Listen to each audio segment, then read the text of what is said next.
Kako saznajemo, tuča poslanika u takozvanoj Kosovskoj skupštini. Sednica je prekinuta. Evo čemu se radi.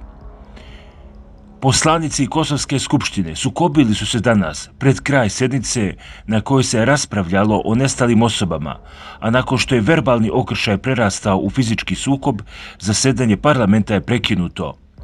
Situacija je eskalirala neposredno pred kraj sednice kada se poslanica Samoopredeljenja Sarada Bogujevci, inače inicijator ovog zasedanja, obraćala poslanicima za govornicom prenosi Kosovo online.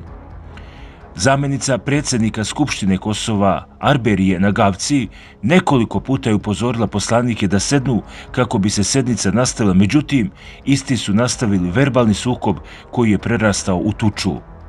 Nakon toga poslanici Skupštine Kosova otišli su na pauzu. Zasluženu, naravno.